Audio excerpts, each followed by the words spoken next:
Who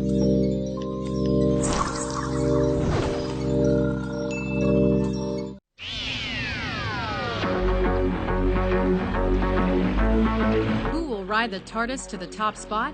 TARDIS. That's time and relative dimension in space. Welcome to WatchMojo.com, and today we're counting down our picks for the top 10 Doctor Who Doctors. Actually, I think we're very near the center now. For this list, we've looked at every actor to step into the Doctor's shoes since the program began in 1963, and are ranking our favorites based on their overall popularity with fans. You're the only one who knows anything about fighting Daleks. Now, reverse the polarity of the neutron flow.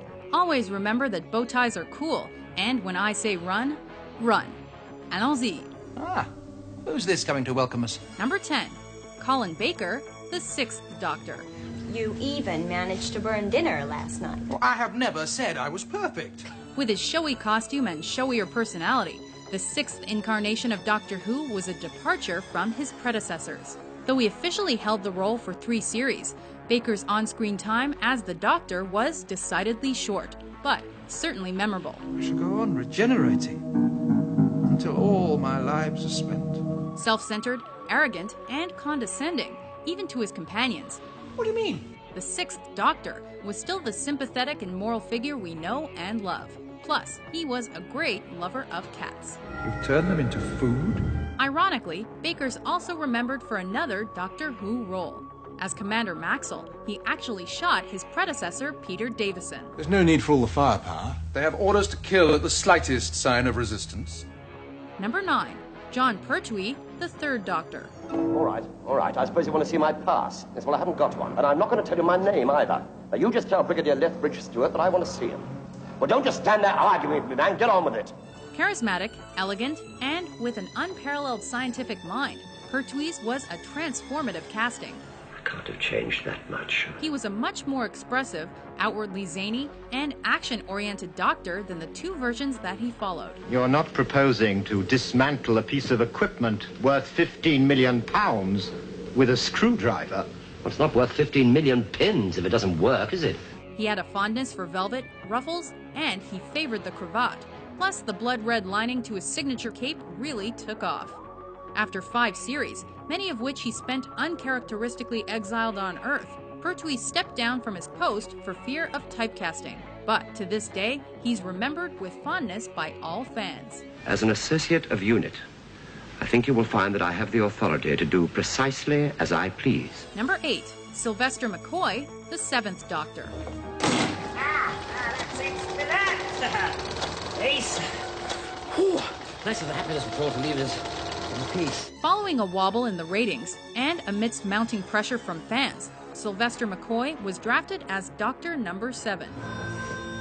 Excuse me, you wouldn't happen to have a spare automotive jack on you, would you? For the first part of his tenure, he injected the show with comedy and craziness. Do you like it? But for the second part, he became darker, more dangerous, scheming, and secretive because fans felt that a funny Time Lord led to weaker storylines. No, I'm sure I'll find something to interest me.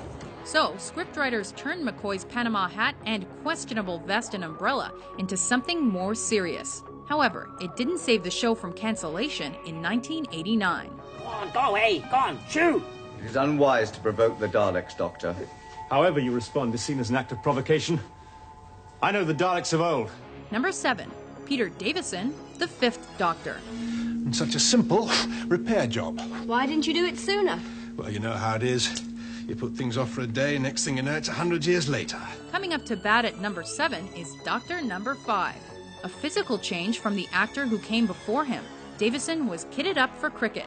And could he play ball? Quickly, let's get out of here. His white jumper and cream coat were typically English and typically Time Lord. Well, the instruments are still affected by turbulence, but I think it's 1984. London. And the celery stalk on his lapel, quintessentially quirky. However, the actor also brought a sensitive side to the character. He had a little less eccentricity and a little more empathy. Peace and quiet is just what the doctor ordered. Bringing him closer than ever to the humanity he lived to save. You've got to help me. What happened? Number 6, William Hartnell, the 1st Doctor. Well, what are we waiting for? Let's go and have a look. Over half a century ago, William Hartnell first grasped the controls of the legendary TARDIS, and time and space has never looked the same. It's not clear. It's not clear at all. Originating the character of the Gallifreyan time traveler, Hartnell's was an evolving, progressive Doctor, and one that was finding his feet both within time travel and on our television sets. Take a look for yourselves. Initially, he was quite somber and a little bit scary.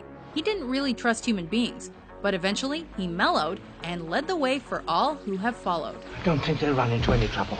Number 5. Christopher Eccleston, the Ninth Doctor. I'm the Doctor, by the way. What's your name? Rose. Nice to meet you, Rose.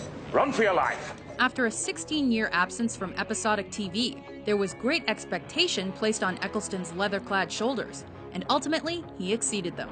That makes sense. Well done. Thanks. The Ninth Doctor, but the first for a very long time. He reprised the role with aptitude and attitude. Don't tell anyone about this, because if you do, you'll get them killed. Helped along the way by his very popular sidekick, Rose Tyler. I'm so glad I met you. Me too. Eccleston destroys Daleks for a whole new generation. Think of it. Plastic all over the world, every artificial thing waiting to come alive. The shop window dummies, the phones, the wires, the cables. The breast implants. His single season is one of the most significant and fantastic ever filmed. I don't understand. In what way is this goodbye? Where are you going? You'll see. In the shed. Number 4. Patrick Troughton, the Second Doctor. I think we've done rather well so far, haven't you? His entrance into the TARDIS marked the Doctor's first regeneration, a nifty narrative invention to ensure that the show had longevity, and that future lists such as this one were possible. Sausages!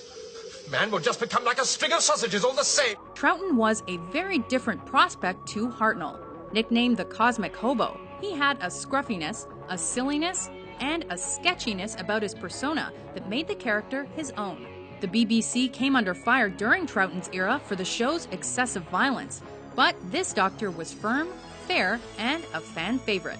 Thank you very much. That's very civil of you. Number 3.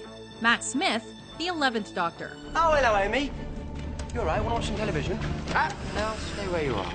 When he burst onto the scene, bow-tie clad and bonkers, there were many naysayers. When his time came to an end, those same cynics were sobbing. But nobody knows that, because no one can remember them. Matt Smith's Doctor was a chirpy, chattering chap for whom mankind was really a strange thing. From Cybermen to spacemen, he fought many a foe, but he made some memorable friends as well. Why are you pointing your screwdrivers like that? They're scientific instruments, not water pistols. Look like you've seen a ghost.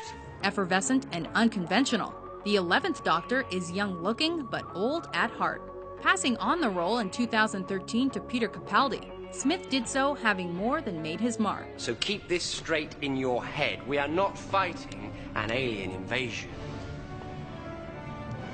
We're leading a revolution. And today the battle begins. Number 2. Tom Baker, the 4th Doctor. You are incorrect. Then what is it? You've no home planet, no influence, nothing. You're just a pathetic bunch of tin soldiers skulking about the galaxy in an ancient spaceship. You speak unwisely. He boasts the longest reign of all, and an image that has stood the test of time. How do you deduce that? I just guessed. Never guess. Tom Baker's impractically long scarf is still a premier exhibit of the Doctor Who universe. When am I going to get an explanation for all this? Do you really feel up to an explanation? I'll try. Well, Adric, you explain. His unpredictable nature has carried across time. Gallifrey falls no more.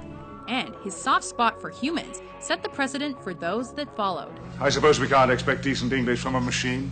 Moral and offbeat as any incarnation, Baker's was a sometimes gloomy, serious, or unfeeling depiction. The matter is of no interest to you. Everything's of interest to me.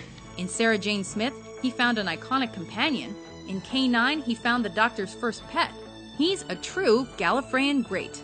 This is pretty well solid gold. Number 1. David Tennant, the 10th Doctor. Doctor! Doctor! Hello, sorry, bit of a rush. There's a sort of thing happening. Very important that we stop it. Oh my God, it's you. Oh yes, the Doctor's known for odd wardrobe choices, and a suit and Converse sneakers are certainly that. But David Tennant nailed the shoes, and he's nailed first place with his chatty, cheeky, and vulnerable personality. What's that? is a machine that goes ding. Made it myself. Lights up in the presence of shapeshifted DNA. Ooh. Also, can microwave frozen dinner from up to 20 feet and download comics from the future. I never know when to stop. Steering the show through a golden age, his reign included an unprecedented 2 regenerations, and aren't we glad of it? Why do you say that? With hair that's just crazy and eyes that are just kooky, the girls wanted to date him and the boys felt like they could be him. Almost. Now that sounds like Torchwood. Still a good plan. He's the best of the last of the Time Lords and our #1. Sorry, I've got a bit of a complex life. Things don't always happen to me in quite the right order. It gets a bit confusing at times. Do you agree with our list? Doctor, the column moved. Which Time Lord did we forget? Frozen instants in time. Bigger on the inside. For more fantastical top 10s published every day, be sure to subscribe to WatchMojo.com. Right, Doc. Off you go.